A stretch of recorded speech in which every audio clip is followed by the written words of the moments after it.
Hi, everybody. Good morning. So great to see you all here today in the room and also joining us online. My name is Rebecca Andrade, and I'm the Educational Programs Manager here at the Kansas Health Institute. And I'm very excited to welcome you to our event today, Beyond the Data, a symposium on access to care in Kansas. This is a hybrid event, so we have folks in the room and folks online. There will be a lot of interaction today, discussion and engagement, so we really appreciate you taking the time to join us for today's event. Hi. And so now it is my pleasure to introduce Carrie Bruffett, our President and CEO, who will do our welcome. Hey, good morning, everyone. Thank you for joining us. We're really looking forward to the conversation today. I was getting to do a little interview out in the hallway with our friends from the media about what we're hoping to accomplish today. So I'm prepared for my little opening remarks, right? So I'm excited about what we're going to learn from each other, from all of you, and from one another. So our discussion, over the years, the Kansas Health Institute has released a lot of reports and had a lot of convenings that have been focused around insurance coverage, whether it's around commercial insurance, employer-based insurance coverage, if around Medicaid program or around the ACA marketplace. We've also talked about what are some of the barriers to access to care, but we haven't always combined those conversations. And so our goal today is to really think comprehensively about what it means to access care and how we define and think about accessing care in Kansas, the particular challenges and opportunities for people regardless of their insurance status. Regardless of where they live, what are the kind of barriers we know that are, I shouldn't say we know, but I would guess that everyone in the room would agree that we want folks to have access to the care they need when they need it in order to live their healthiest lives and their best lives and help their communities grow and be strong as well. So this conversation today will certainly highlight some of the things we know are barriers, but we really are hoping for conversations around success stories. What has worked? What can we elevate and platform for ensuring folks have access to care regardless of their insurance status? And what maybe we haven't thought of until we start to think together about what else we could bring and to bring to our policymakers at the local level, at the state level, at the federal level that can impact care in Kansas. So I'm really looking forward to the conversation. KHI, if you're not familiar with us, most of you probably are, but if you're not, we've been around since 1995. We're a nonprofit, nonpartisan educational organization. I can say we're based in Topeka. You all know that who are in Topeka, but those of you online, this is our building that we are in. Those of us in the room. We are committed to having conversations that aren't always the easiest conversations because we think those can be the very most important conversations. So we, again, are really looking forward to this conversation today. And with that, I think I get to hand it off to Sheena Schmidt. So Sheena is a senior analyst and our strategy team leader for our access to care strategy. And so while access to care, a lot of our work in access to care is not just in the Medicaid program. She's done a lot of work around the Medicaid program. She also works very closely with our strategy team leader, Linda Shepard, who's a team leader for state and federal health policy. That it has traditionally included a lot of our work on health insurance coverage as well.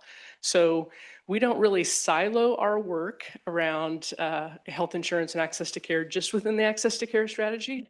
Yet Sheena is really well positioned to guide us through the conversation today, and I look forward to hearing from her. Welcome, Sheena Schmidt.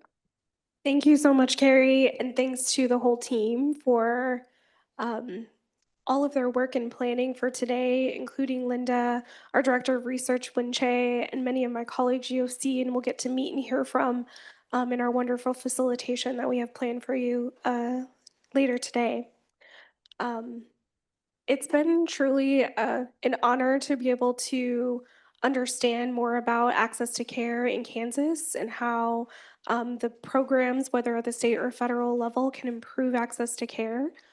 So we spent a lot of time thinking about that at KHI, and I'm really excited to be able to bring and feature various publications that we do across the organizations together to have a really fruitful conversation with you today. And thanks so much to Carrie for leading the charge for this work prior to me stepping into this role and continuing to provide vision for the organization as we approach these tough challenges.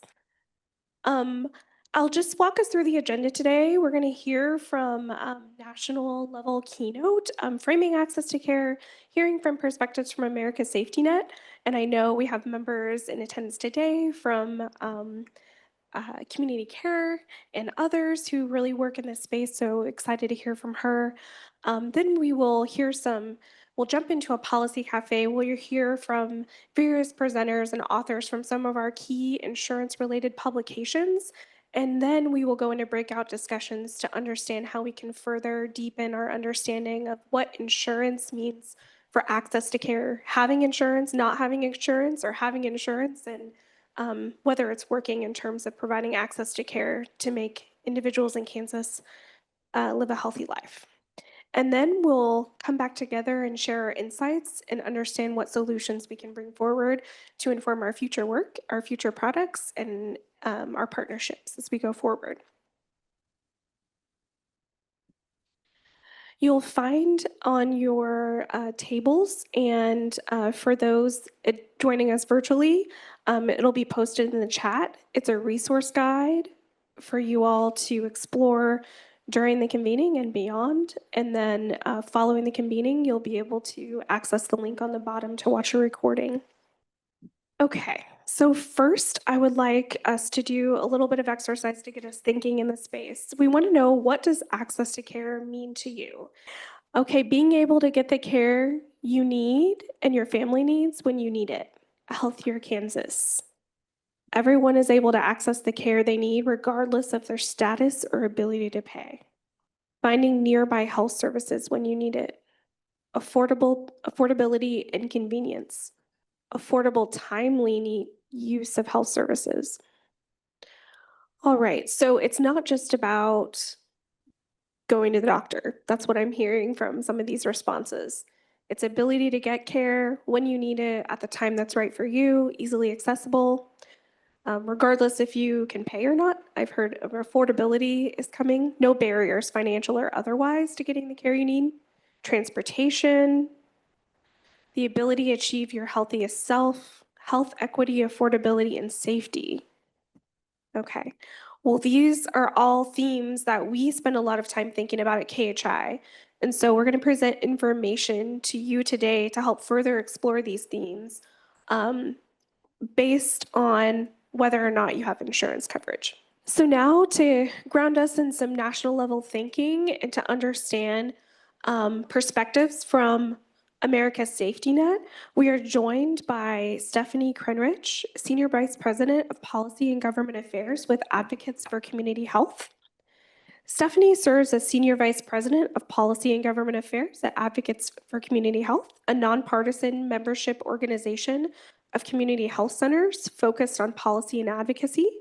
In this role, she leads the organization's government relations and policy activities, working to ensure that health centers have the resources and workforce they need to serve their communities and provide quality, innovative, patient-centered care.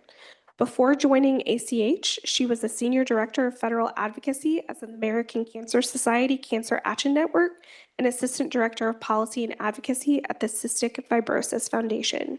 She's also served in legislative roles for U.S. representatives and holds a bachelor in politics from New York University and a master's in government from the Johns Hopkins University. I'd like to welcome Stephanie virtually for our conversation today.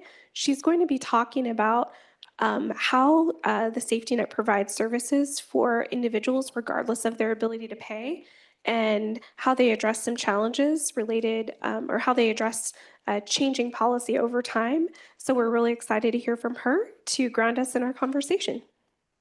I'll turn it over to you, Stephanie. Great. Thank you so much. I am so happy to be here today. This conversation could not be coming at a more important time, especially with so many healthcare policy changes, particularly related to insurance coverage, coming down the pike, both at the federal level, the state level. So this really could not be coming at a more important time for us to be talking about the intersection of insurance coverage and access to care.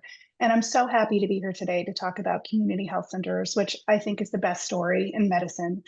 Before we get started, I do want to talk a little bit about Advocates for Community Health, which is my organization.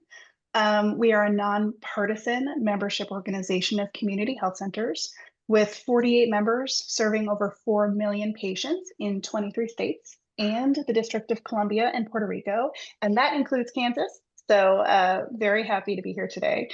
Our mission is to advance the health center mission by advocating for bold and meaningful health policy changes.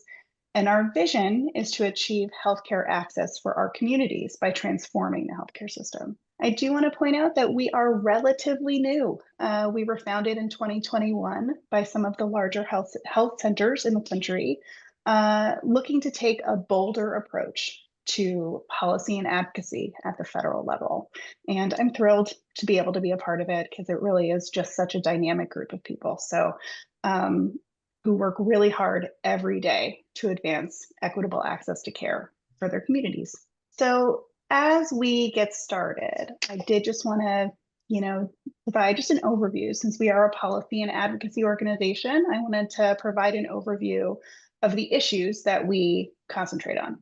I'm going to talk a little bit more about this later in the context of where federal policy is at the moment with relation to insurance coverage and access to care, but this is just kind of the snapshot that I share when I talk to folks about everything that we do.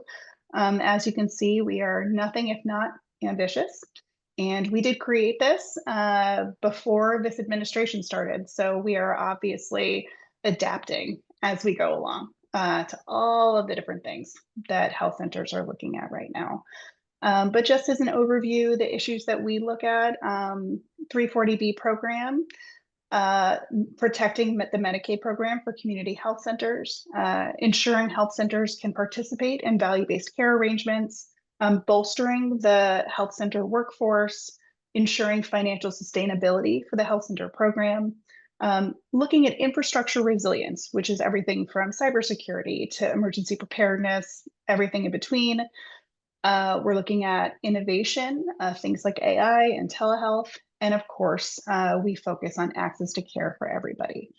So yeah, I'm going to talk a little bit today, obviously, about community health centers and access to care. And I'm going to start sort of at a 101 on community health centers. And I know we have folks from the Community Care Network of Kansas in the audience, so this is going to be old hat to those folks. But I do want to make sure that everyone has kind of a good grounding of information about health centers and the safety net. So there are nearly 1,500 community health centers in the country, and we are the nation's largest primary care system. These are nonprofit health centers. They are in urban, rural, suburban, and frontier communities. They provide care through they provide primary care through a coordinated care team serving a lot of medically complex patients. I always talk about how hyper-local community health centers are. They are extremely responsive to their communities. And if you've seen one community health center, you've seen one community health center. 51% of their boards are required to be composed of patients of the health center to ensure that patients are really driving the programming, driving the services, driving the care, which we think really makes a huge difference. So, snapshot of who community health centers are serving in this country. As I said, there are nearly 34 million patients of community health centers in this country. 1 in 8 of them are children. 25.1 million of them are uninsured or are Medicaid or Medicare recipients. 1 in 5 are rural residents. More than 1 in 15 patients are 65 and older, and that is growing, the amount of seniors who are going to community health centers. And over 400,000 of them are veterans. About 90% of these patients had incomes at or below 200% of the poverty level. So that is a national snapshot, but I will say that these statistics are different in every state. The impact of community health centers. Now, community health center patients have better outcomes at lower cost. This is true even though health centers treat people who are sicker and have lower incomes. We have found, there's been a lot of research done on this, and actually the Congressional Budget Office has affirmed and put in one of their reports a couple of years ago that health centers actually save money for the system. Because as everyone in this audience probably knows already, If you provide affordable, accessible primary care to people, it keeps them out of the emergency room and other high cost care settings. So really every year they're saving billions for the Medicaid and Medicare programs. According to the most recent health center patient survey, 97% of patients would recommend their health center to family or friends. We find that most folks who go to health centers are happy with the care that they receive. Providing quality care. So health centers play a key role in chronic disease prevention and management. In 2024, community health centers ensured over 3.6 million patients control their hypertension. They helped more than 2.2 million patients control their diabetes. They screened 4.6 million pediatric patients for weight assessment and nutrition counseling. They also provided mental health services to 3 million patients and screened more than 74% of teen and adult patients for depression. And the reason I'm including all of this, we feel like these are nice snapshots just to show the critical role in prevention and chronic disease management that community health centers play throughout the country. I guess it's funny. I really love this slide, but also I feel like it needs context. I wanted to, as we were talking about all of the great work that community health centers do, I did also want to talk a little bit about how they're funded. So community health centers are nonprofits, and they receive grant funding from the federal government, but that is not the only way that they're funded. And every health center is different. It's different in certain states, but generally the three ways, it's not as equal as it looks like in this graph, but the three ways that community health centers are able to fund their activities, fund their care, are through three different ways. So federal grants, as I mentioned. So HRSA at the Department of Health and Human Services administers the health center program, and they provide grant funding. They're called Section 330 of the Public Health Fund. So Section 330 grants to community health centers throughout the country as a way to help them pay for services for the uninsured, the underinsured, to help keep operations going. And Medicaid is on here because about 50% of the people who go to community health centers are covered by Medicaid. And because of all of the different changes, we're going to talk about this in a little bit, but because of all of the changes coming down the pike with relation to the Medicaid program, this is going to be a huge issue for community health centers. And it is even more relevant given our topic today of the intersection of access to care and insurance coverage, and how that will impact community health centers' ability to provide that care. And 340B savings. So I'm going to talk a little bit about this later, but just for folks who may not know about everyone's favorite topic, the 340B drug discount program, any pharmaceutical company that is that participates in the Medicaid program, which is all of them, in order to participate, you have to agree to provide your pharmaceuticals to entities that cover or entities that serve underserved communities at a discounted rate. And then those entities will have them reimbursed at the normal rate. So there's savings there for community health centers and other covered entities is what they're called. And those savings play a really big role these days in the ability of community health centers to serve their communities. 340B savings are often used to help fund services in the community, to help fund school-based clinics, to help fund mobile mammography, to help fund dental programs, things that maybe would be harder to fund otherwise. Most community health centers use the 340B program savings for that. So it is really critical. So those are basically the three, the main funders of community health centers. But as we will see on the next slide, patients by payer source. Medicaid is not the only coverage source for community health center patients. And again, this varies by state, but about 11% of patients are covered by Medicare. 22% of patients are covered by private insurance, and some may be impacted by the changes to the ACA subsidies that may or may not happen. And 18% nationwide are uninsured. Now, you're all going to get these slides, and it is kind of a busy slide, but I wanted to include this just to make sure folks had it, because At George Washington University here in DC, they have a really great program on community health, and they do a ton of great research, and they created this infographic. So I thought it might be useful for folks in the audience. And there are a few nuggets in here that I would call out. The 313,000 jobs created is one. And also the increase in the amount of younger people, the increase in the amount of patients every year.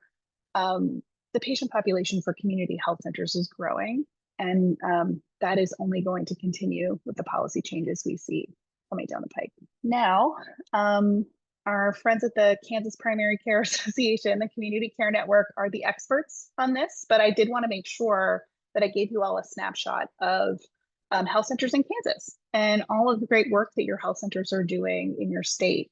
There are 21 community health centers in Kansas with 166 service delivery sites. They employ 2,800 staff and serve over 317,000 patients. In 2024, speaking of insurance coverage, 28% of Kansas health center patients were covered by Medicaid, 12% by Medicare, 33% by private insurance, and 27% were uninsured. Just for your awareness, about 3% of those are dually eligible for Medicaid and Medicare. 28% of Kansas health center patients are below the poverty level, which is lower than the nationwide average, which is interesting. Over 4,800 people receiving care at Kansas health centers have experienced homelessness, and over 104, about a third of health center patients in Kansas are children, which is really interesting. Okay, I'm going to take a breath. That's a lot of information that I just passed along to you, and I know that I'll have some time at the end of this for some questions if folks have them. But now that I've given you all sort of a snapshot of community health centers, I want to talk about upcoming changes, particularly to coverage issues and how we're adapting and what we're following. Obviously, the passage of the reconciliation bill is something that we are all talking about right now. It passed at the beginning of July. It was HR 1, the One Big Beautiful Bill. It was essentially a tax bill. And the way that they paid for that was by making a lot of changes to the Medicaid program. Over 10 million people are expected to lose Medicaid coverage as a result. And that's according to the Congressional Budget Office. I know that there were some Republican members in the House and the Senate who didn't feel like those numbers were accurate. We tend to go with CBO, but obviously if the numbers are lower, we'd be thrilled. They are cutting nearly $1 trillion from the program. Medicaid is the largest payer for community health centers, as I've said, and it will undoubtedly have an impact on health centers' bottom line. These losses stem from cuts to states' funding, as well as cuts to eligibility through work requirements and other changes. I did want to note that this legislation did include a $50 billion rural health transformation fund, which is ostensibly designed to provide funding to hospitals and health centers and other entities. We have said before that, this isn't enough. It's not going to stem the changes. It's not going to do enough to help, but it is something. So we are helping our members navigate that program and ensure that they're part of those conversations. So I just included this just as a snapshot of what to expect in the coming months and years with relation to the changes that were in the One Big Beautiful Bill Act. This year, this summer, moratoriums began on Medicaid rules, nursing home staffing, provider taxes, a whole bunch of other stuff. This summer, also in August, an ACA special rule took effect, including income checks, shorter deadlines, the ending of monthly special enrollment period for low-income families, and the shortening of 2025 open enrollment. What that means is that it's just going to be harder for people who need ACA coverage, for our coverage through the marketplaces to access it. This past month, I guess now it's October 1st, so last month, the $10 billion in Rural Health Fund opened to the states. $5 billion is going to be going to the states, and $5 billion is going to be provided at CMS discretion. At the end of the year, the deadline for CMS to decide on rural fund applications will happen, and then a new 6-month Medicaid renewal rule is issued. They're going to start changing some of these regulations. On January 1st, ACA premium tax credits are going to be lessened unless Congress takes action. And then rules on work requirements, Medicaid funding restrictions for immigrants, and 10 billion more in rural health funds are going to be released. And then in 2027, Medicaid enrollment will be limited for legal immigrants. Funding cuts for expansion states will happen, and another 10 billion from the rural health fund becomes available. This is just kind of a snapshot of what we expect to happen. So, what is my organization doing in order to advocate fully for community health centers during what is going to be a turbulent time? I think this is really a time of a lot of financial challenges for community health centers. We have seen relatively flat funding for community health center funding from the federal government. We are in the middle of a workforce shortage nationwide for all health entities, but I know health centers are really feeling that very acutely. The 340B program is a lifeline for community health centers, and really, we believe health centers are who was really intended to benefit from the 340B program, but it is being eroded over time by kind of death by a thousand cuts by pharmaceutical companies and other entities. So what are we doing as we look at this? Now, our key priorities that we have told the Hill, members of Congress on both sides of the aisle, that we are focusing on right now is funding for community health centers, which is the Community Health Center Fund, reinvesting in the primary care workforce, protecting and strengthening the 340B program, and modernizing care delivery to improve health outcomes. In terms of funding, I'll move through this very quickly. We have two funding streams. The discretionary funding through the appropriations process. We are flat again this year. And then we have our mandatory fund, which expired yesterday. And that is supposed to be a multi-year authorization that helps community health centers, and it provides 70% of the community health center funding. It has expired. So we are looking to have that reauthorized and renewed once the current shutdown, which I have not talked about, but the government is currently shut down. Once that funding is, federal funding is up and running again and the government is no longer shut down, we anticipate that the Health Center Fund will be extended as well. That's what we're advocating for, and we're doing our best. The National Health Service Corps is also a critical program for community health centers. It provides loan forgiveness and other benefits to people who serve their communities as clinicians in low-income communities. And the Teaching Health Centers Graduate Medical Education Program is another program that helps train physicians in community health centers. Both are critically important, and we are advocating for them. And just to give a little bit more color to 340B program reform, community health centers really rely on it. And there are a number of restrictions that we're seeing be put in place, and we are arguing against it. As I noted before, this is a really important resource for community health centers. And the reason I'm talking about all of this, it's sort of how is advocates for community health and how are community health centers approaching how to weather what is coming when it comes to changes to the Medicaid program and to the ACA marketplaces. Next slide. So along those lines, we are supporting our members in accessing the Rural Health Transformation Fund. We are continuing to meet with the administration and folks in the agencies to advocate and lobby for our priorities.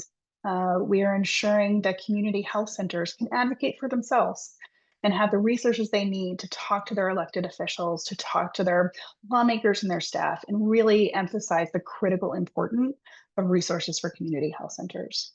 We are coordinating with the state primary care associations on state level strategy around delays and extensions maybe of some of the things that have happened as part of the HR1, as part of the big reconciliation bill. We're creating a member playbook for our members to help. How do you help your patients meet the work and community engagement requirements? How do you help them weather this? How do you help them keep their Medicaid coverage is really the key. And we're also working with the media to elevate the potential impact in the big picture for community health centers. And that's basically it. So I'm happy to take questions about anything you'd like to talk about with regards to access to care, health equity, how kind of insurance coverage impacts what we do, anything you'd like to talk about. I'll go ahead and ask a question if that's okay.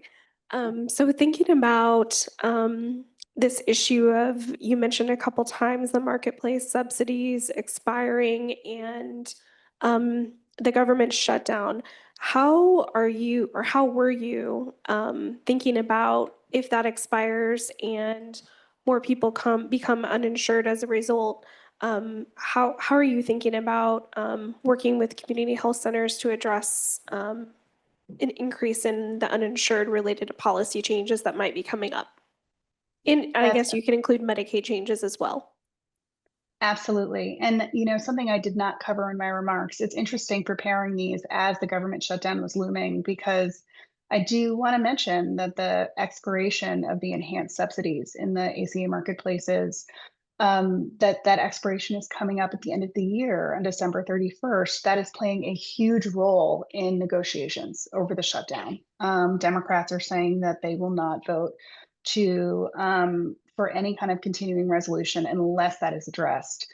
And it is a very big deal. A lot of people will lose insurance coverage. Health insurance for folks will become less affordable, less available, and that is going to be a big problem. And for community health centers, it's interesting because there are a lot of provisions in the One Big Beautiful Bill Act, and when it comes to these expiring subsidies, that are going to impact that mix of how many uninsured are coming to community health centers versus those with coverage, and also the overall patient levels in general. For example, I know that there's been a lot of talk about defunding Planned Parenthood as part of the HR1, and we had heard from some conservative members where they were saying, oh, well, if they're not going to Planned Parenthood anymore, they can just go to community health centers. And I think that we often hear that where, oh, it's fine if people lose their health insurance coverage because they can just go to community health centers.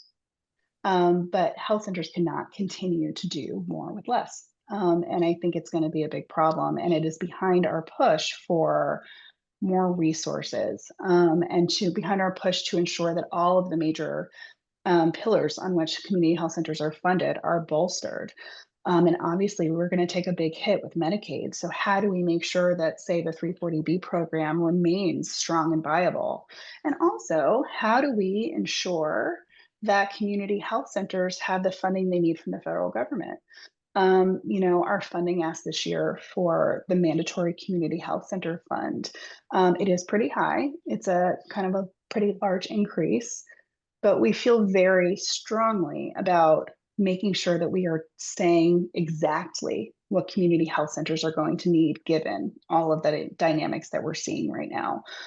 So that's really how we're approaching it. And I think that making sure, we feel like one of our biggest jobs is making sure that health centers have the resources they need to do what they do best, which is serve patients in a holistic, equitable manner, and making sure that is how, and making sure they can continue to do that.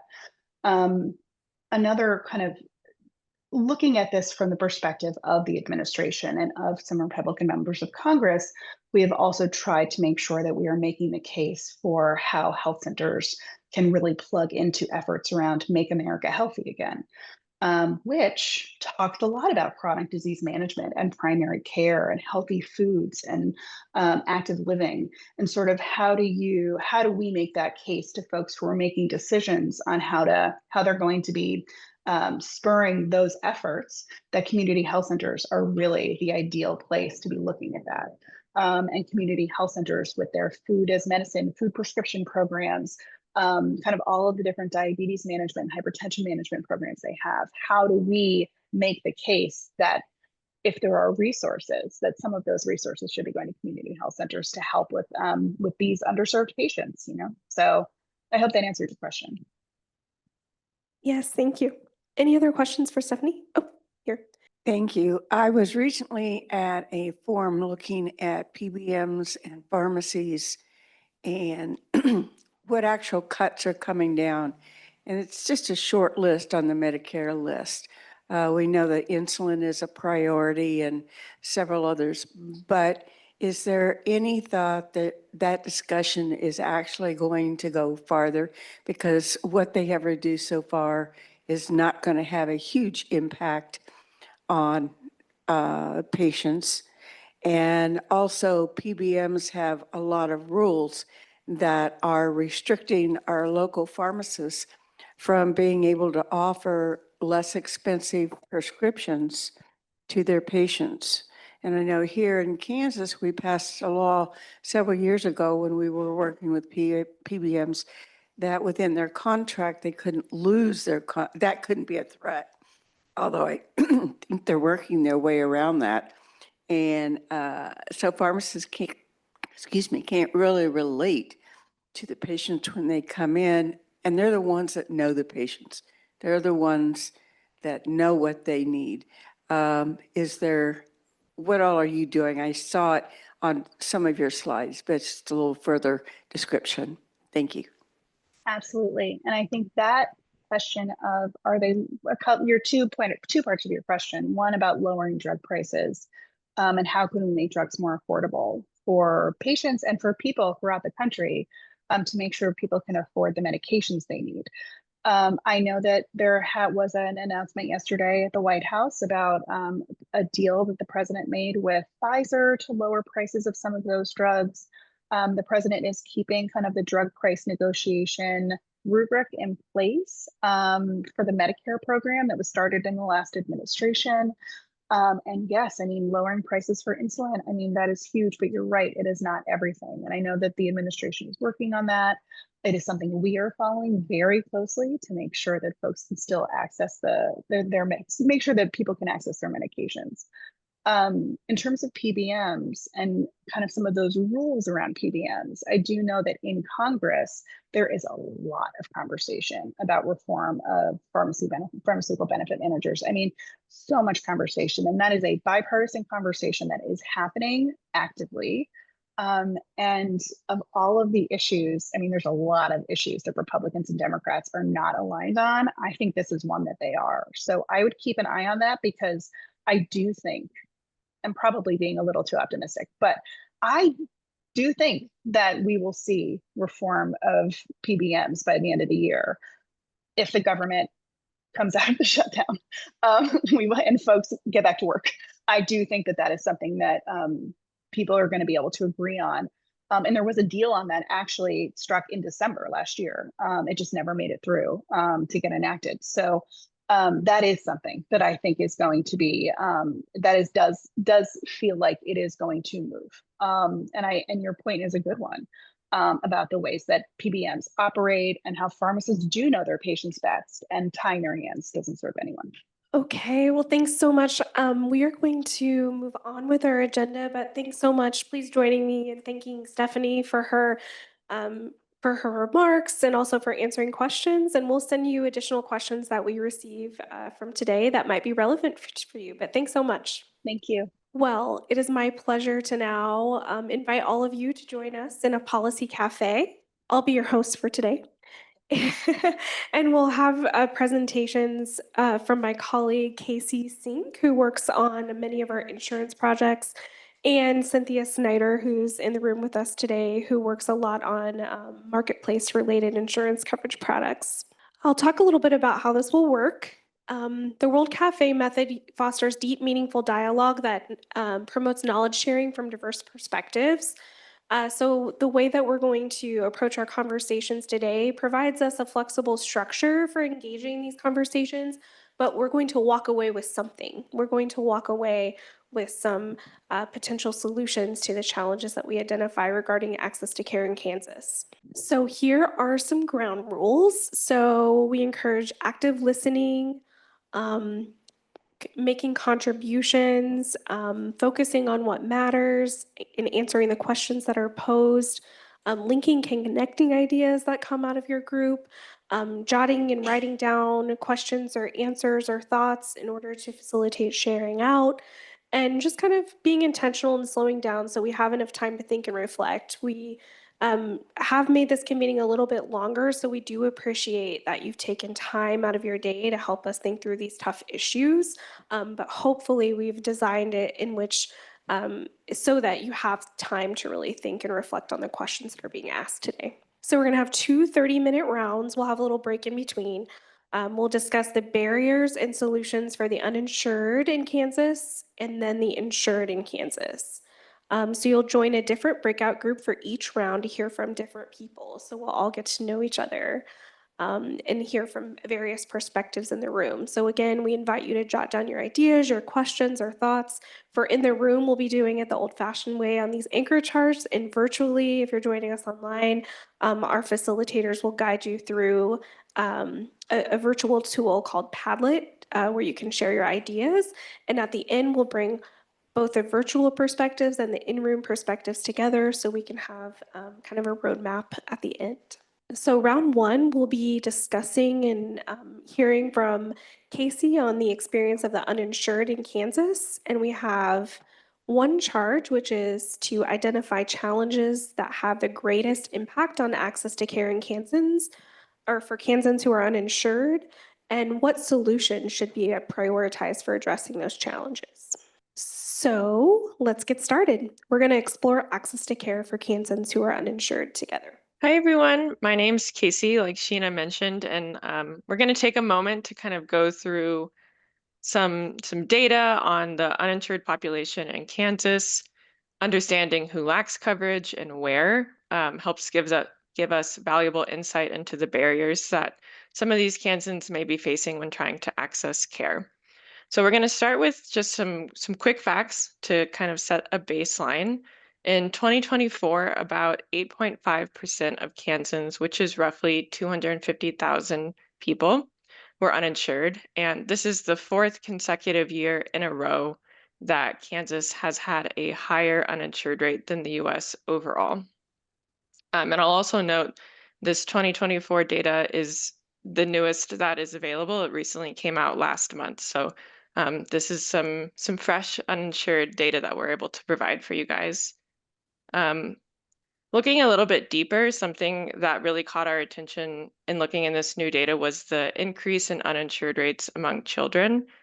The uninsured rate for Kansas children rose from 5.6% in 2023 to 7% in 2024, which is well above the US overall at about 6%. And this means that Kansas children are at a greater risk of being uninsured compared to their national counterparts.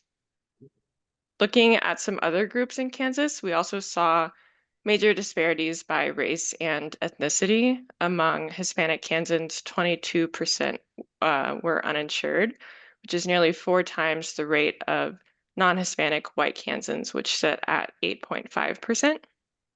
And lastly, looking at income, the gap between Kansas and the US is especially pronounced among households under 138%, which, for example, for a family of 4 is roughly $44,000. This group is most directly affected by whether a state has expanded Medicaid or not. And so we're going to look a little bit deeper at some of these groups and look over time at Kansas and see how this has changed or remained the same. All right, so this chart shows the uninsured rates in Kansas compared to the United States from 2009 to 2024.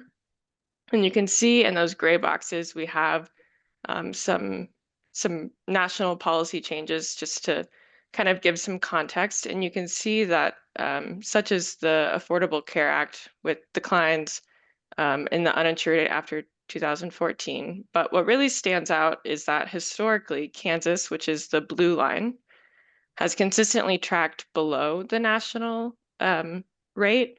But starting in 2021, after that gap where we didn't have data for COVID, we saw Kansas start to have a higher uninsured rate than the US.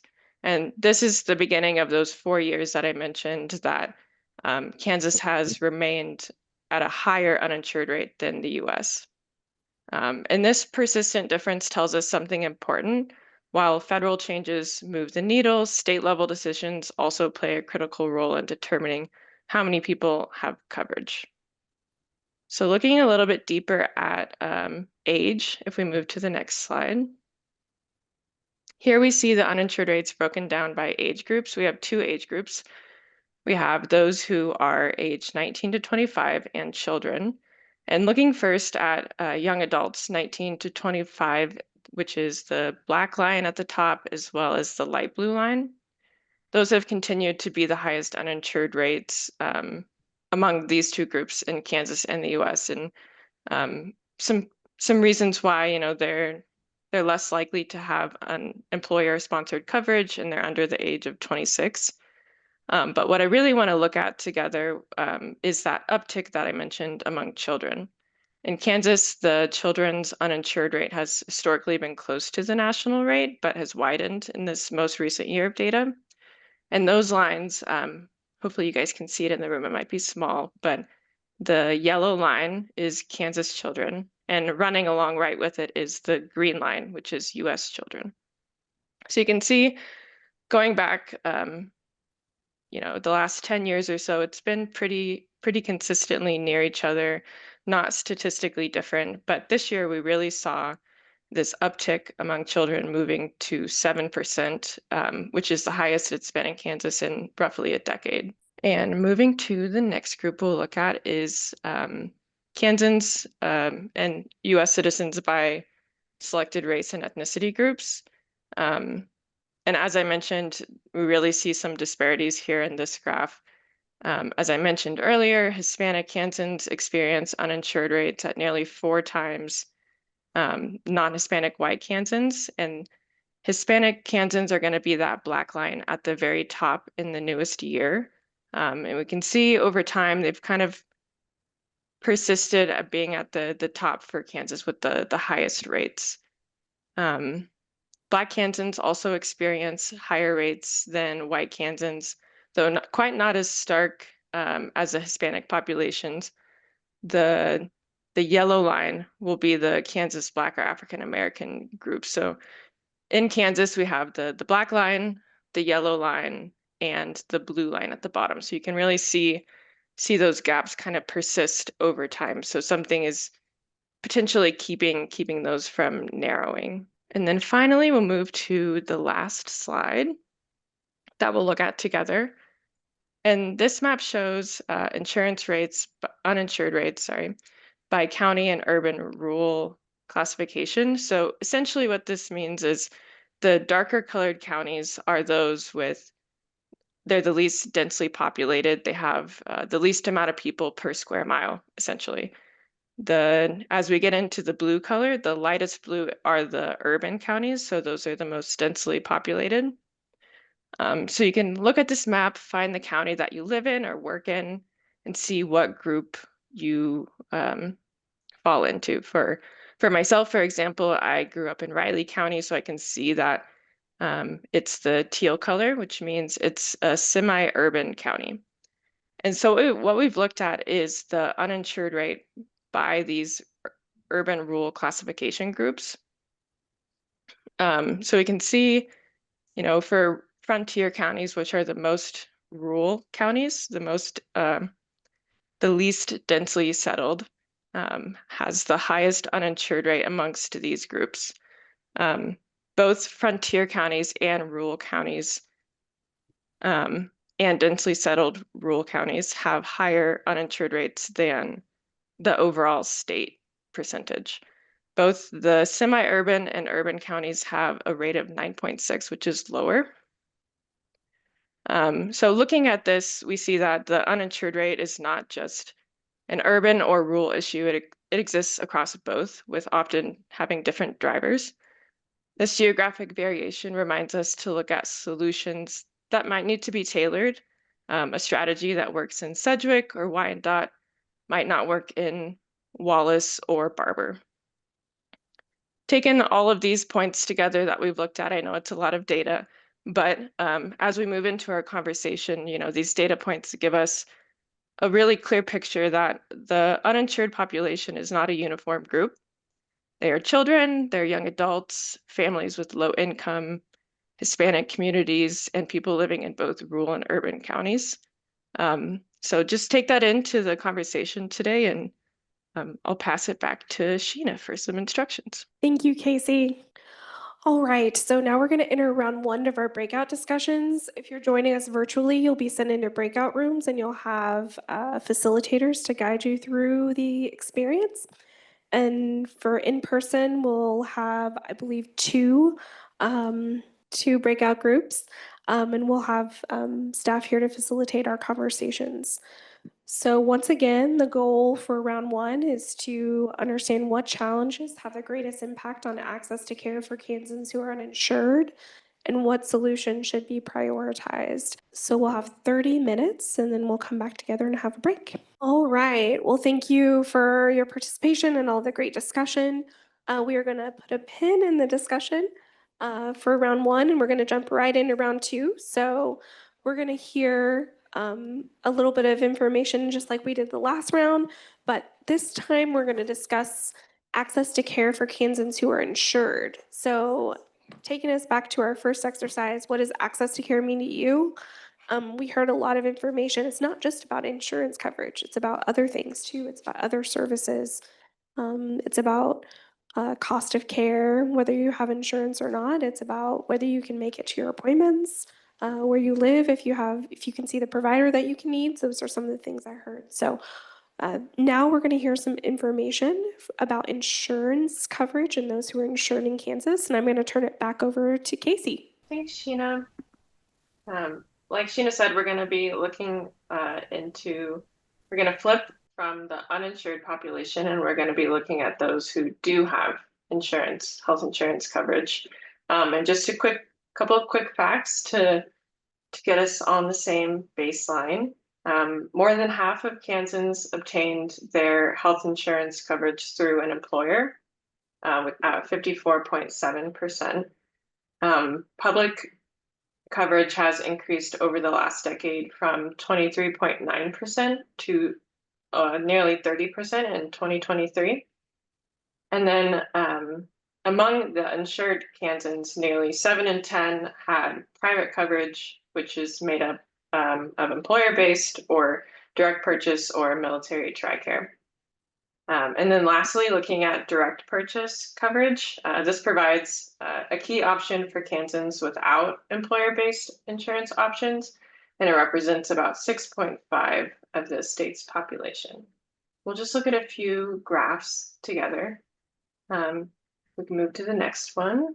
So this is just a pie chart, a visual of essentially some of those points that I just mentioned. You can see in the dark blue, that's the biggest piece of the pie. That's the employment-based coverage Kansans.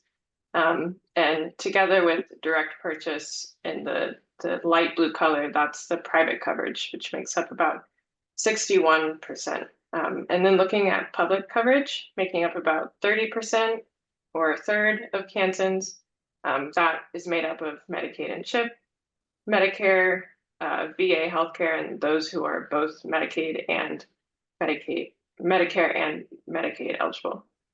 And then that yellow piece of the pie is the uninsured, the population that we just talked through together. So this kind of gives you a good visual of where people land. And so we'll really be focusing on those who are in the gray and the blue slices this time. If you move to the next slide, we can look at some of these categories over time. We can see that, the top blue line is employment-based, and it hasn't wavered too much over the last decade or so. It still remains by quite a bit the biggest source for Kansans at a little more than half. The dark blue line is public coverage, and I know it's a trend chart, so it looks like a flat line, but it has increased a bit, just slowly, inch by inch, from that 23% in 2009 to about 30% in 2023.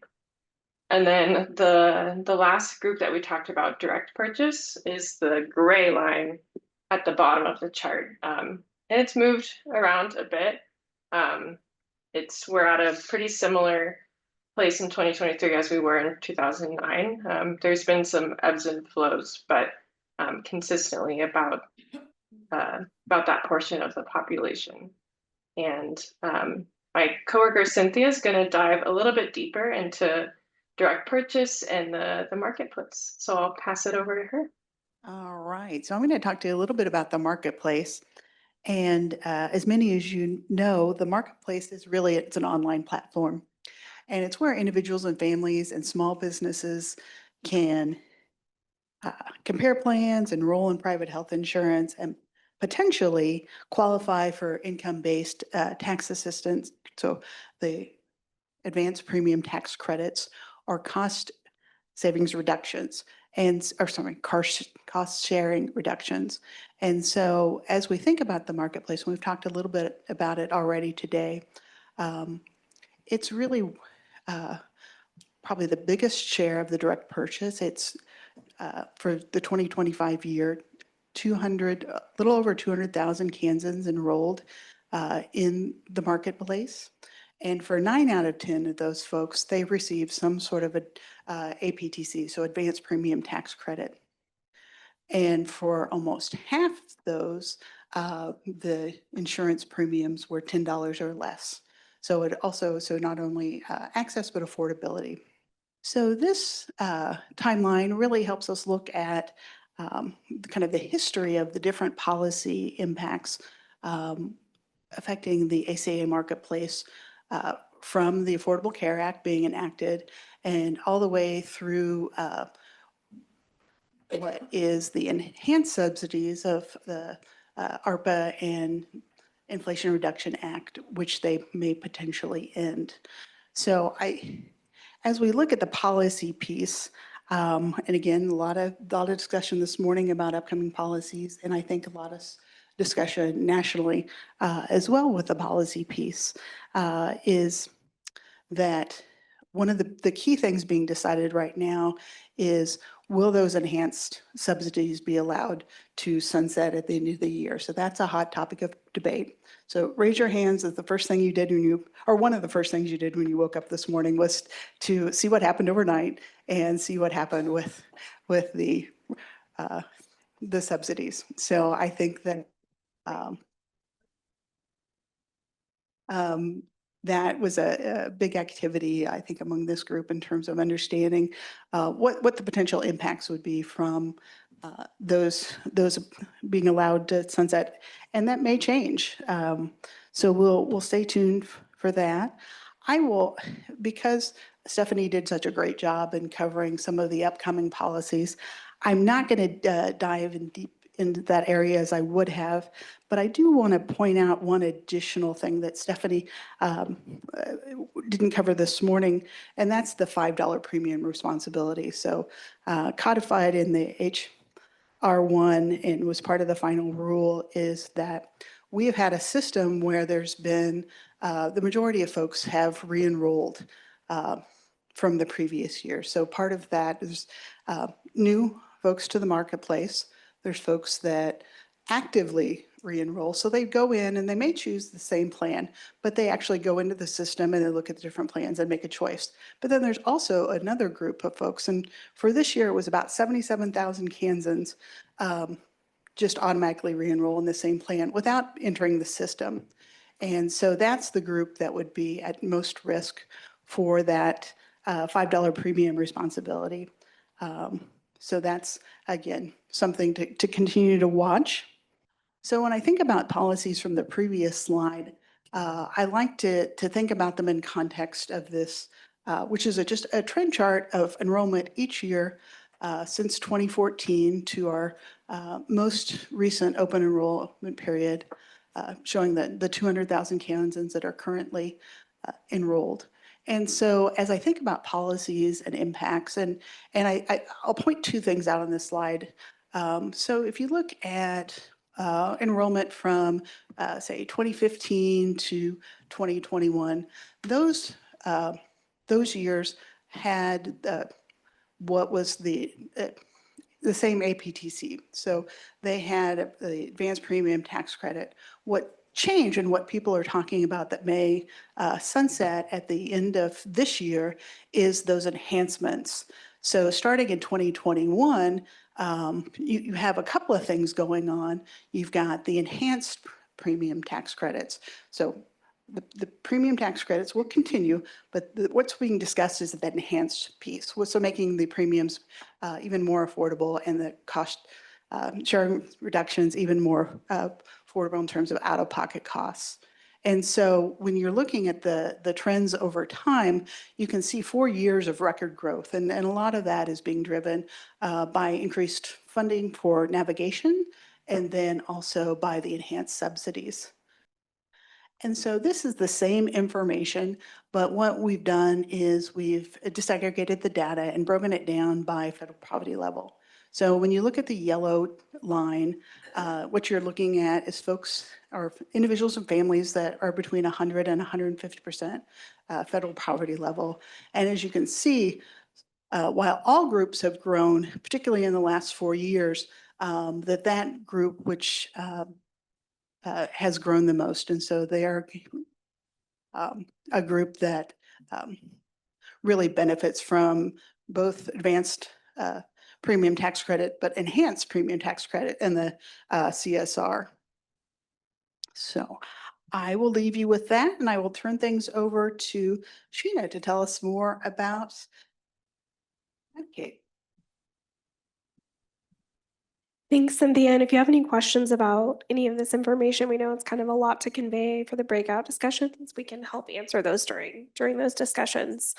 So thinking about shifting to provide some information on public sources of coverage, Medicaid, it is hugely important. Medicaid covers about 40% of births in the state of Kansas. It provides coverage for children, parents, individuals with disabilities, and elderly adults. And so it's a program that both by its structure and function provides access to care for many low-income Kansans and provides additional opportunities to address access to care, not only for Medicaid beneficiaries, but the way that they do things can help serve as a model for insurance coverage for the entire state. KinCare is administered through managed care organizations under contracts, which establish provider network standards, coverage requirements, and care coordination. And this directly impacts the Medicaid beneficiaries' access to timely and appropriate services. So most services that Medicaid beneficiaries receive are done so by these organizations, and the state dictates what services are provided through a state plan, and they have oversight of the program. And that is through the Kansas Department of Health and Environment and the Kansas Department for Aging and Disability Services, also in collaboration with the Kansas Department for Children and Families. Kansas, as was mentioned before, is one of 10 states that has not expanded Medicaid to low-income adults without children. This leaves those earning less than 138% of the federal poverty level, or which is equivalent to about $21,500 annually for a single adult, in an eligibility gap. That means they cannot qualify for Medicaid, but they also don't qualify to purchase plans, affordable plans on the marketplace. Medicaid provides home and community-based services waivers to provide long-term services and supports to help individuals remain in their homes and communities versus institutions. So because states may cap services under these waivers, there are wait lists for some of these services in Kansas.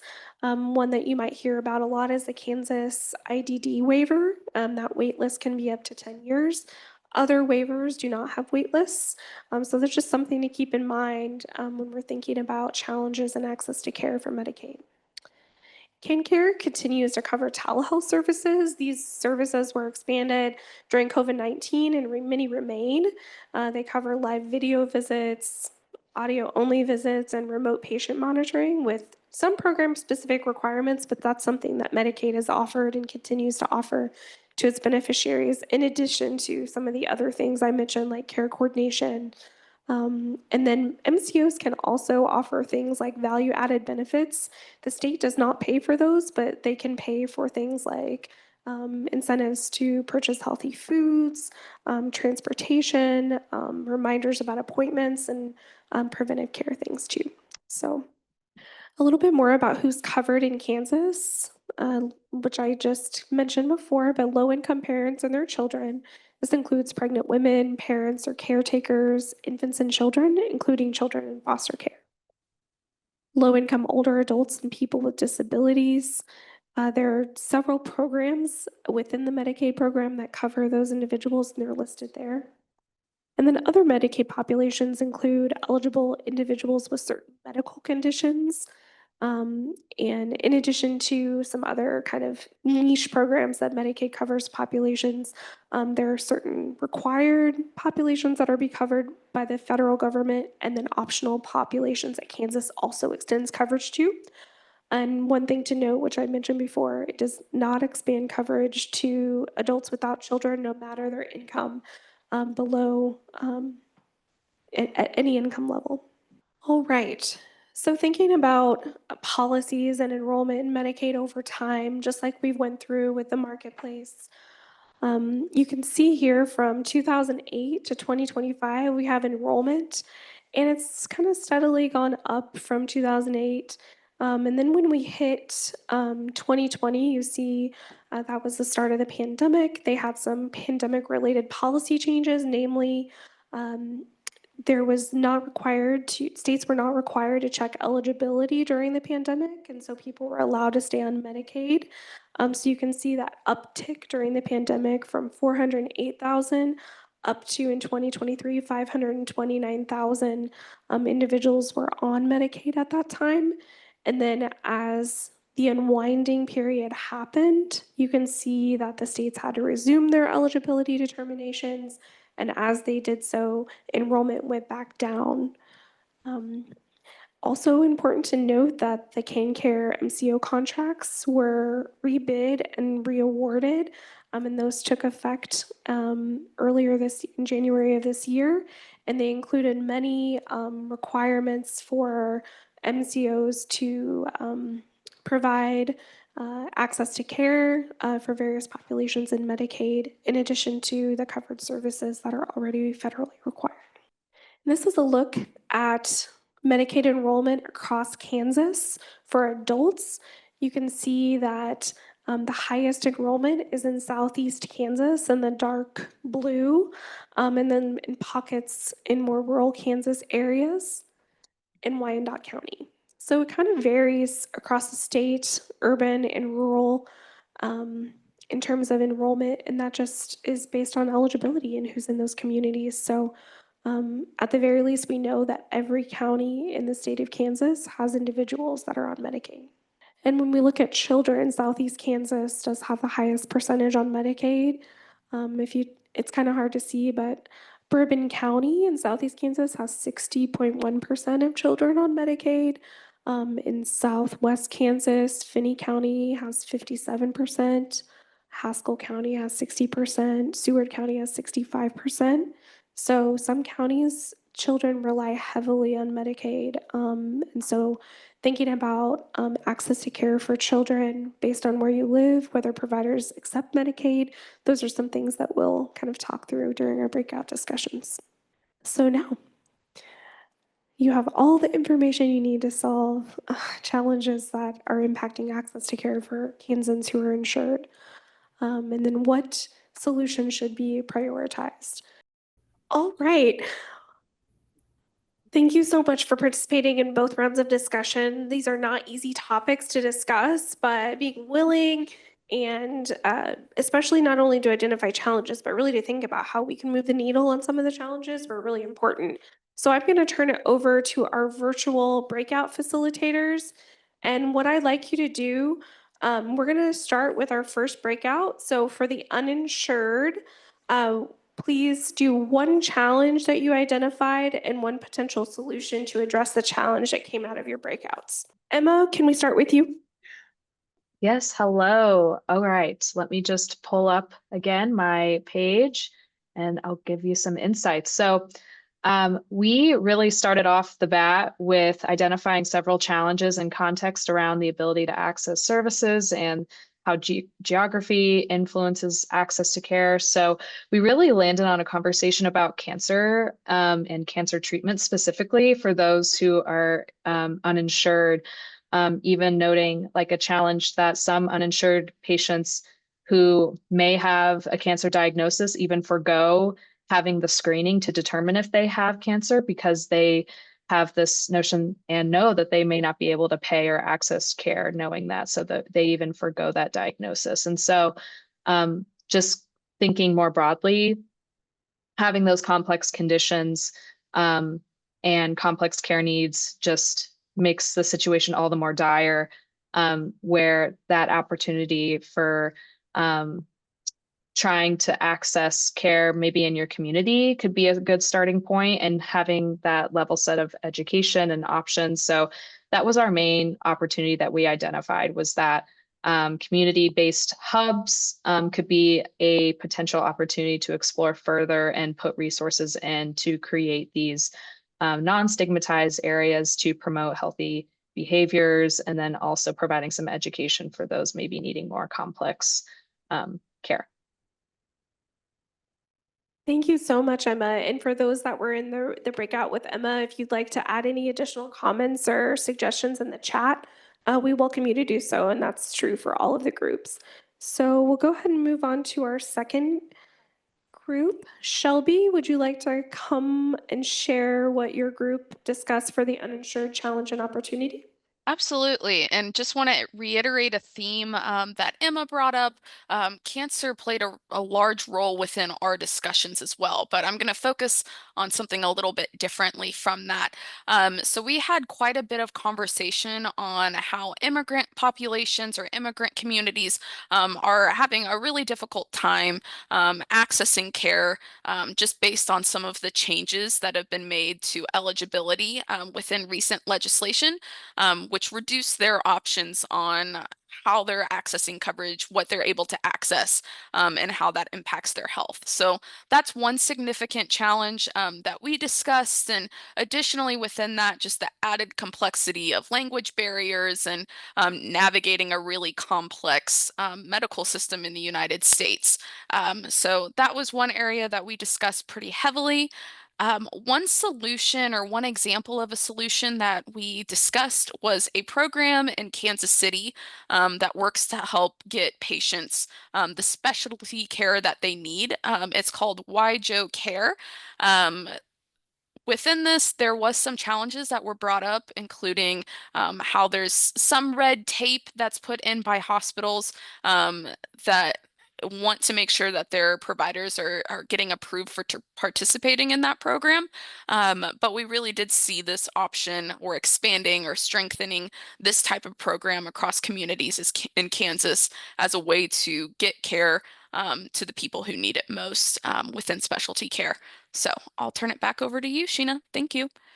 Thank you so much, Shelby. So a couple of interesting, very actionable solutions were identified to address those challenges.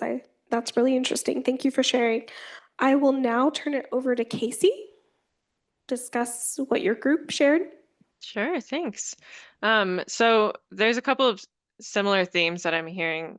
We talked a lot about transportation and distance as well as being a barrier geographically. And then the services we really thought through when we were thinking through challenges are primary and preventive services. So you guys mentioned cancer services, chemo was brought up in our group, as well as diabetes management and mental health.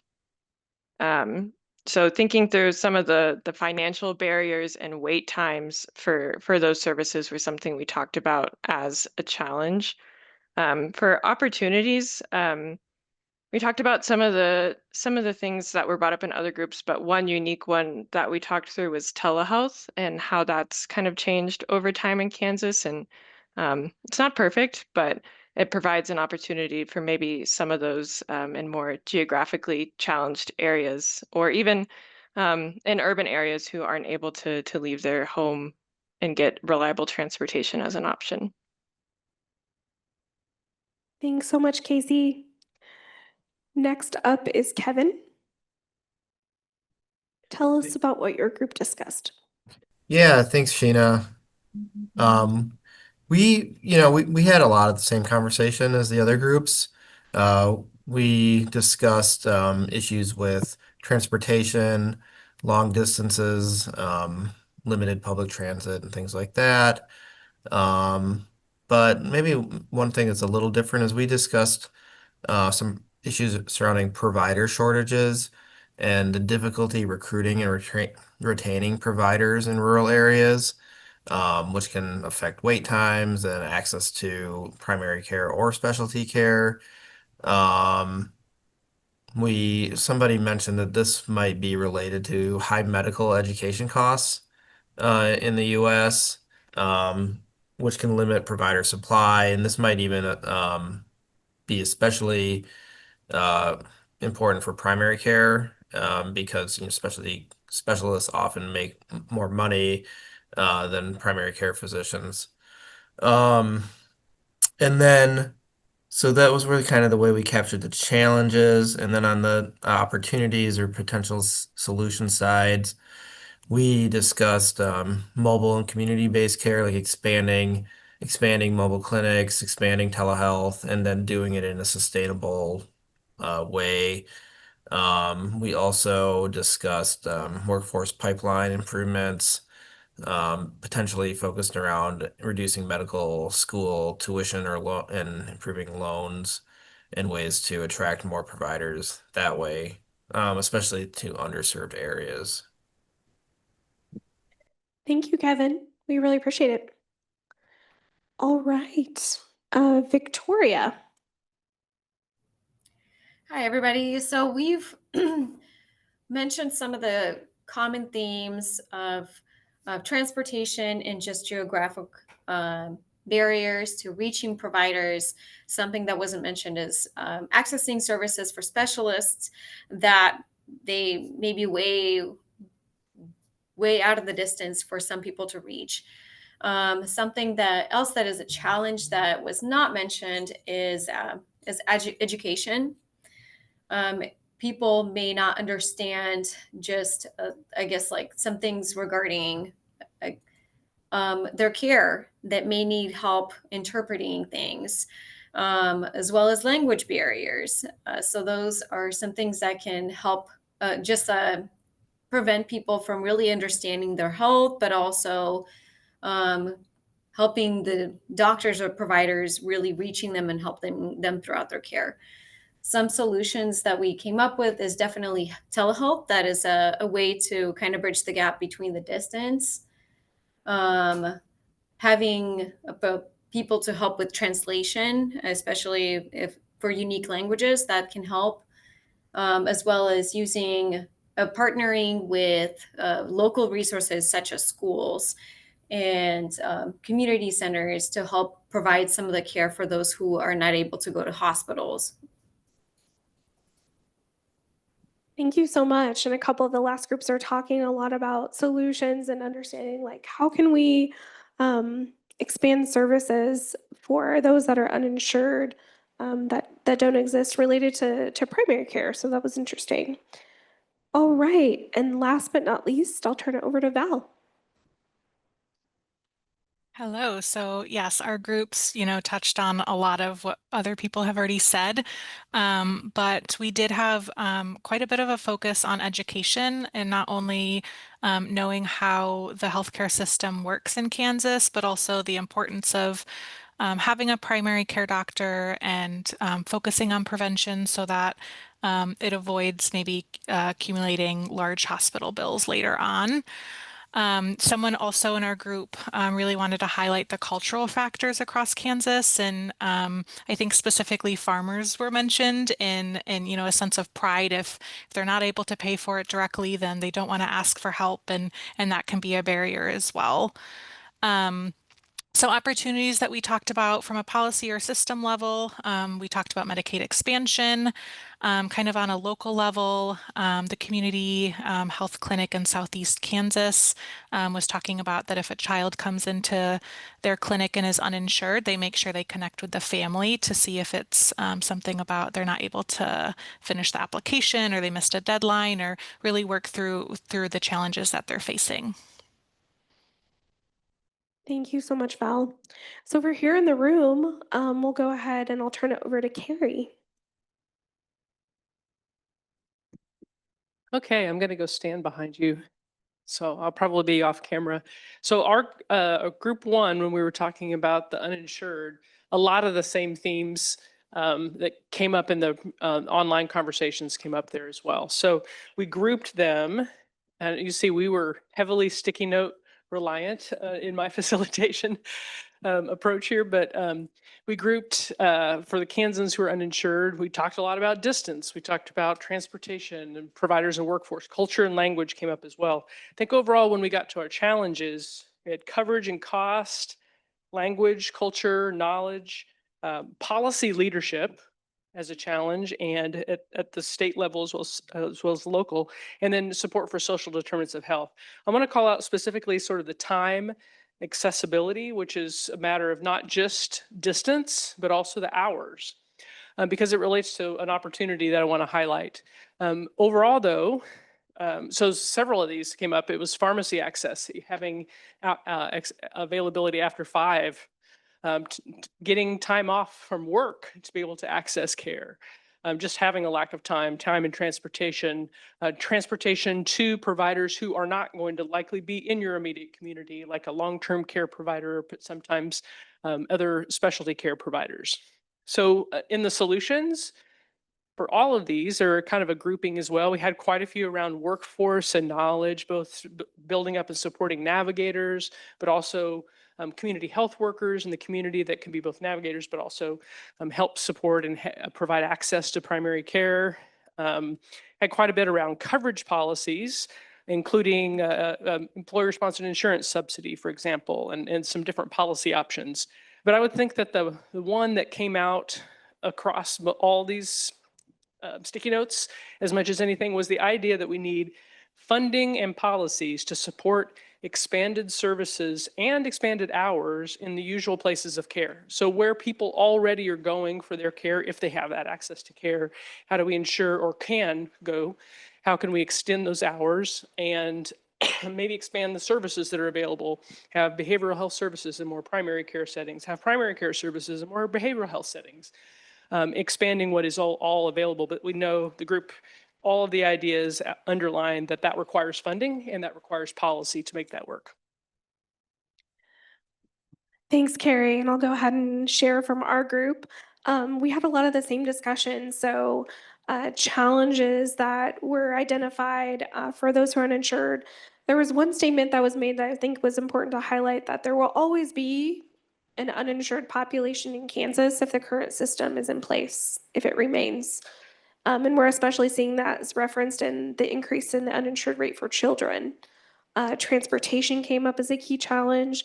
And then again, as a couple of other groups mentioned, there's a stigma with accessing care if you don't have insurance. There may be personal feelings or barriers that would prevent someone without insurance from being able to make that decision to go to the doctor, to get services that they might need if they're experiencing a health challenge. And then just the overall understanding or need for education around, if we don't provide services for the uninsured, it can increase the cost of care for everyone.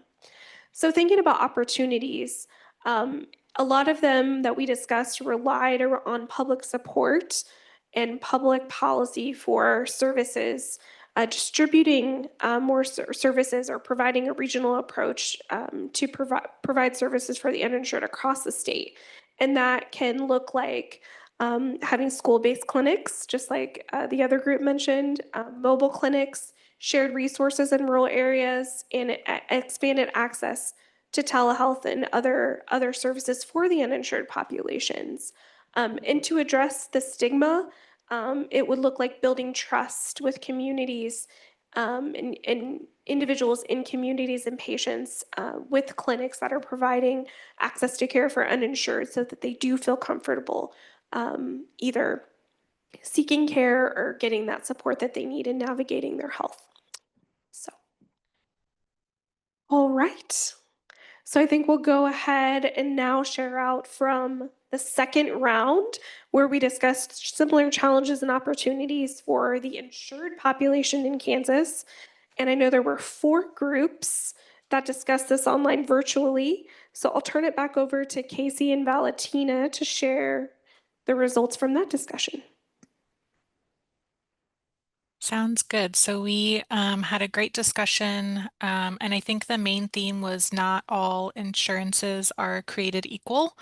And so our big challenge that we really highlighted was access to comprehensive coverage, or not necessarily being super familiar with how to use your particular insurance effectively.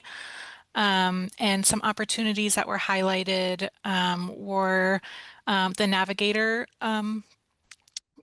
almost having like a navigator for each of the insurance programs, as well as we highlighted the Kansas Assistance Network, which helps people sign up for any type of insurance. So if that was something that was able to be scalable. Casey, did I miss anything?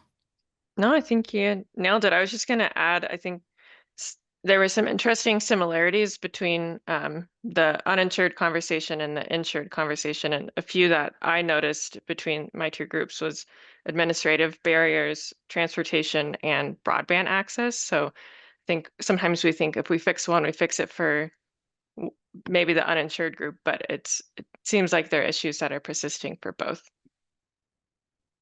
Great point. Thanks so much, Shelby and Kevin. You're up next. Awesome. Thank you so much, Sheena. So looking at the conversation we had, there was quite a bit of discussion around aging populations and how they're able to access their insurance benefits.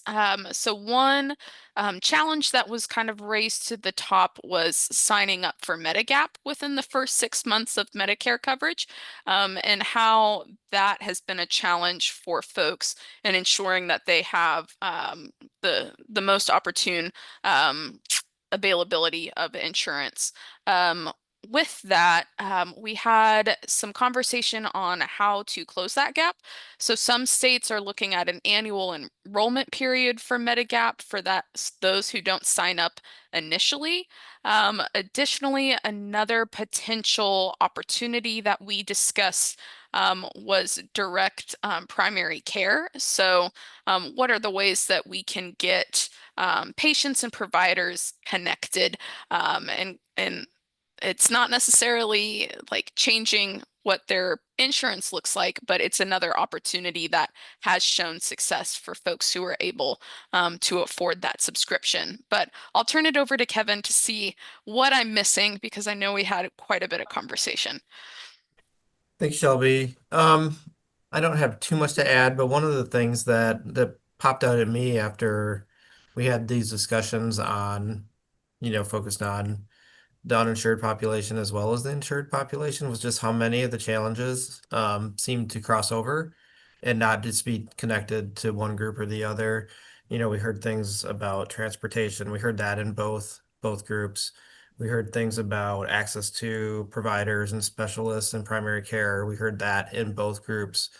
So I think, from what that did for me was reconnect this issue and not say it's not just an insurance issue, but it's something that crosses over the whole healthcare system. And Shelby, I'll send it back to you to send us off, maybe. I'll just send it off to Sheena, so have fun. Why, thank you. All right, Emma, what do you have?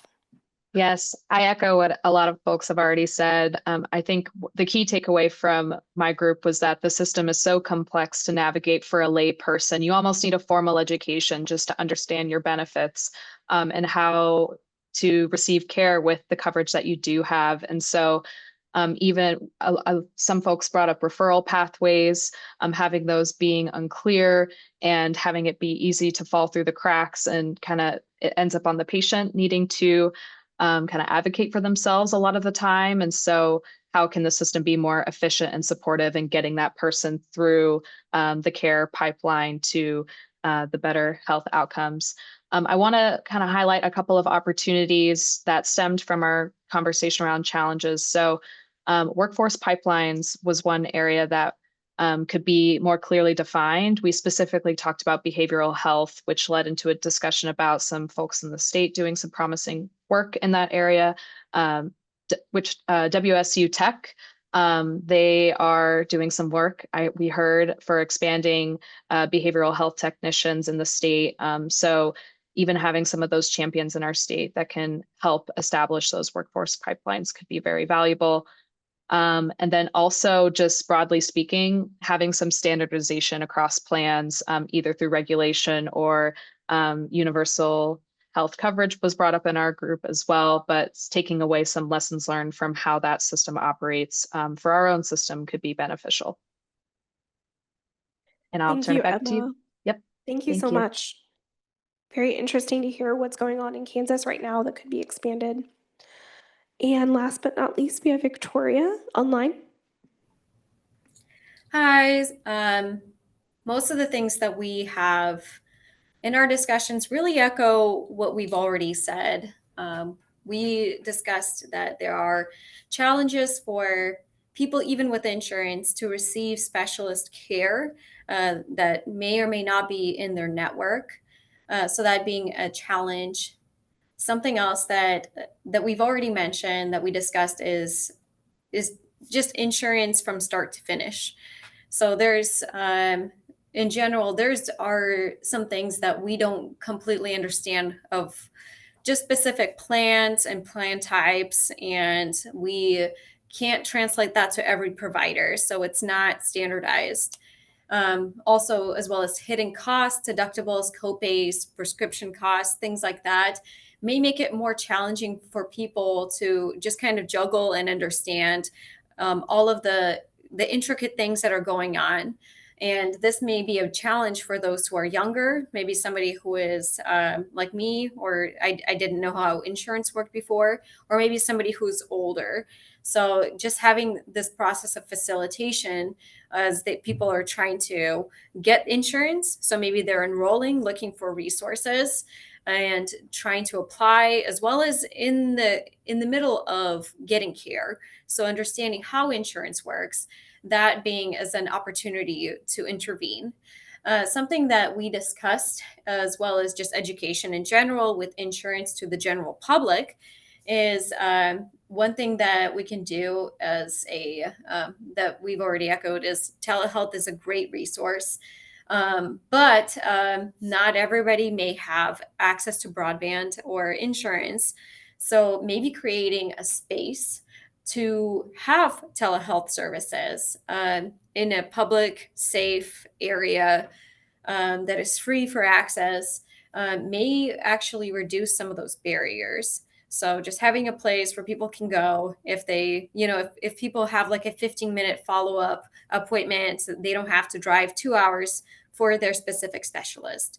So that is something that we discussed, and I thought it was a great takeaway with this systems thinking of. Thank you, Victoria. Yeah, that's something that we heard as well. Thank you so much, and thanks so much to all of our virtual facilitators. We appreciate it. All right, I'll turn it back over to Carrie. Okay, to our next set of sticky notes. So, a lot of the same conversation that we heard about online, we had in the room as well. I would say the grouping of the challenges that our group had for Kansans who are insured, I had it in all caps here. It really is affordability, and so it related to both lack of coverage for those who have insurance, but lack of coverage for what's needed, out-of-pocket expenses, pre-existing medical debt, or adding on to existing debt with medical debt, and the cost of care in those new plan types. Victoria alluded to that. Some new plan structures that employers might offer or that individuals might seek out that have different requirements and out-of-pocket requirements that people may be used to. And sometimes they can be surprised. So we talked a lot about affordability. We also talked about just the providers and workforce availability as well. So particularly in rural areas, but not only in rural areas. And similar to others, we talked about understanding the system, both not just health literacy, in terms of how to read your explanation of benefits. That's part of it if you're insured, but also where do you go? How do you access that care? We also heard again about language barriers, something interesting, sort of a throughput mentality that our current payment structure may incentivize for our providers. That was something that came out as well. So all of the solutions were tied to, or the opportunities were really tied to some of those particular challenges. A few stood out on their own. We talked about telehealth as well, regional collaboration, several ideas around education and literacy, including encouraging insurance literacy in secondary education or in high school education. Food as medicine also came through. But I wanted to highlight policy ideas that were really specific. I'll read them really quickly because they aren't all directly connected, but I think they connect to several things we've heard about from others. So policies around medical debt not going on collections or on credit reports. Certainly, folks talked about Medicaid expansion for even those who are insured, but then they would have access to different kind of coverage and value-added services and benefits. Prior authorization reforms, modified coverage limits and requirements, change in, I think I heard another group say this too, a change in insurance standards so that they're more closely aligned from plan to plan. Providers would probably appreciate that too, but individuals.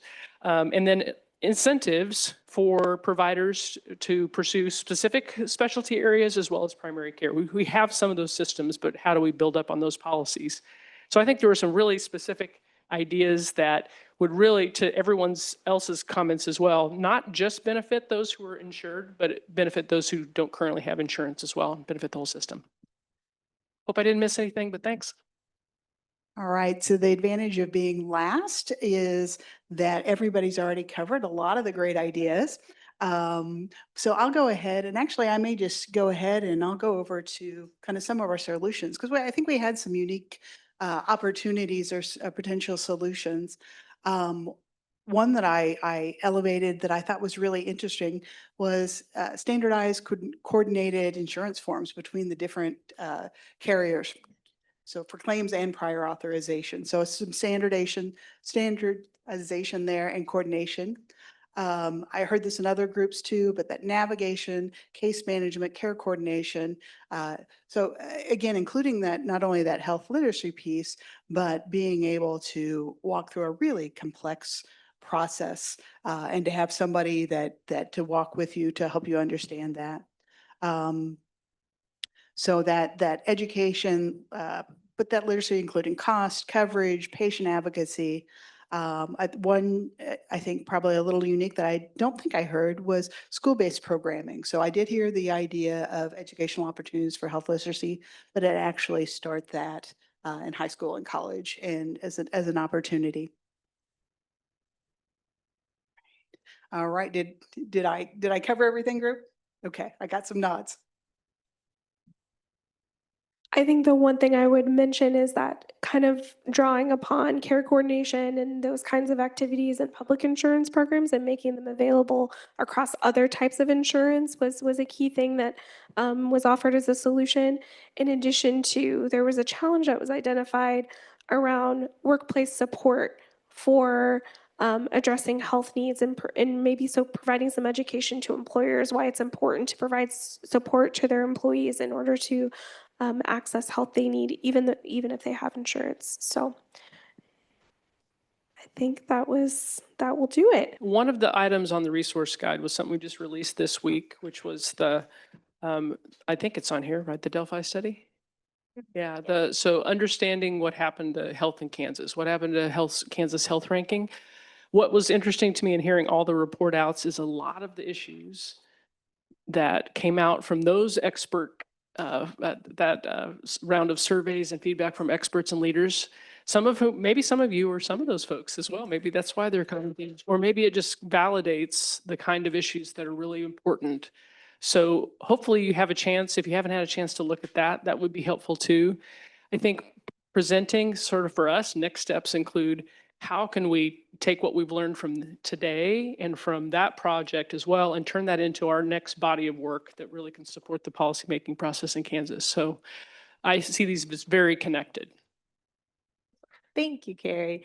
And so in our last couple of minutes together, I just wanted on behalf of the KHI team to say thank you for sharing your time with us today to have these conversations, whether it was in person or online. We really appreciate your engagement and just you bringing your perspective and your expertise to the conversation. And so we do have a feedback survey for folks online. There's a QR code and a link. Folks in the room, you're welcome to participate in this survey, there's also a paper form on the table, these little half blue sheets. Your voice is extremely important to us as we craft and design these sessions, so we would really appreciate if you shared with us what you thought of today's event. So that link is in the chat, and we'll also resend it with our event recap. And as Carrie mentioned, the resource guide for folks online, it's being dropped in chat one more time. For folks in the room, it's at your table. Will be available also on our website as a part of the event recap. A lot of great information in there for you to dive in and take back and share with your organizations as well.